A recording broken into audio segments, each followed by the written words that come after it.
junjung tinggi. Assalamualaikum warahmatullahi wabarakatuh. Good morning student, how are you? Salam sehat untuk kita semua. Pada pertemuan kali ini saya akan membahas yaitu tentang APBN, APBD dan pajak. Tentunya kita juga melihat ada jalan, jembatan, pegawai, gedung, dan juga sekolah.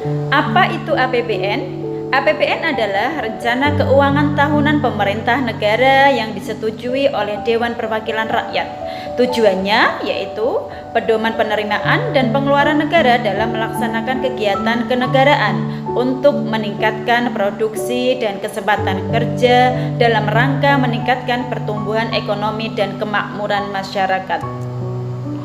Fungsi APBN sendiri itu apa? Yang satu yaitu ada alokasi, yang kedua distribusi, yang ketiga stabilisasi, yang keempat ada otorisasi, yang kelima perencanaan, dan yang terakhir yaitu pengawasan. Mekanisme penyusunan APBN itu tersendiri yaitu mulai dari pemerintah presiden, yaitu memulai dari menyusun RAPBN dalam bentuk nota keuangan yang diajukan kepada DPR. DPR sendiri itu disidangkan, yaitu antara diterima dan ditolak. Ketika ditolak, kita harus melihat APBN di tahun lalu. Ketika diterima, maka kita harus mengusung APBN tersebut dalam undang-undang dan dikembalikan lagi kepada pemerintah atau presiden. Sumber penerimaan di sini ada penerimaan dalam negeri dan juga ada hibah. Penerimaan dalam negeri itu terdiri dari penerimaan perpajakan dan penerimaan bukan pajak. Penerimaan perpajakan ada satu pajak dalam negeri, yang kedua ada pajak perdagangan internasional. Sementara penerimaan bukan pajak yaitu terdiri dari penerimaan sumber daya alam atau SDA, laba badan dan usaha milik negara atau BUMN, dan penerimaan negara pajak lainnya. Pengeluaran negara berdasarkan sifatnya, satu ada alat tukar umum, yang kedua ada satuan hitung. Pengeluaran negara berdasarkan jenisnya, satu ada belanja pegawai, dua ada belanja barang, tiga belanja modal, yang keempat pembiayaan bunga utang, yang kelima subsidi, yang keenam belanja hibah, yang ketujuh bantuan sosial, delapan belanja lain-lain, dan yang terakhir yaitu tambahan belanja pemerintah pusat.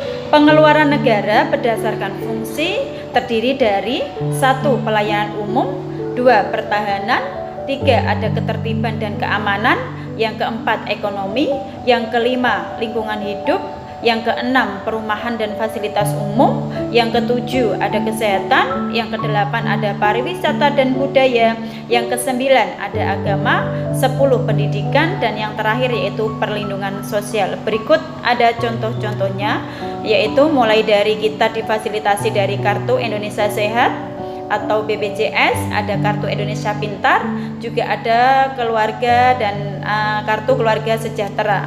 APBD sendiri itu secara langsung bisa didefinisikan yaitu sebagai rencana keuangan tahunan pemerintah daerah yang dibahas dan disetujui bersama oleh pemerintah daerah dan Dewan Perwakilan Rakyat daerah dan ditetapkan dengan peraturan daerah.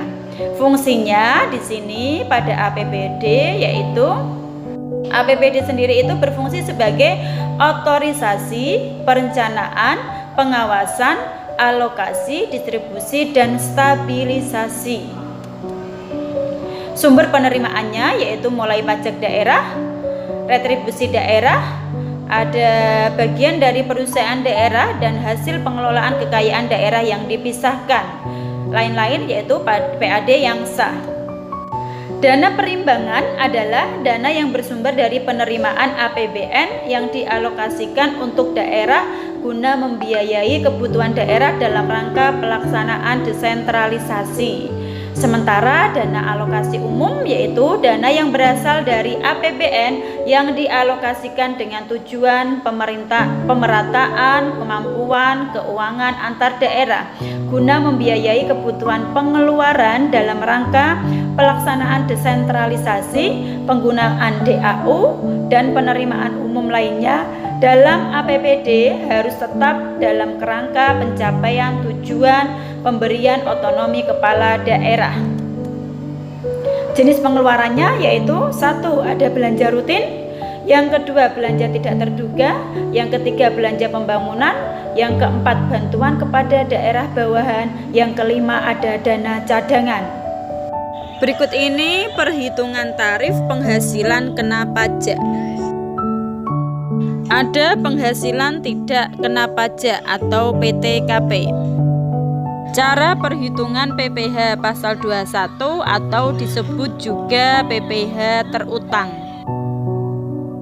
Berikut perhitungan pajak bumi bangunan atau disebut PBB.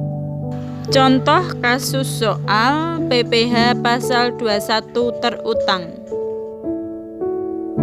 Sekian dari saya, terima kasih, semoga bermanfaat.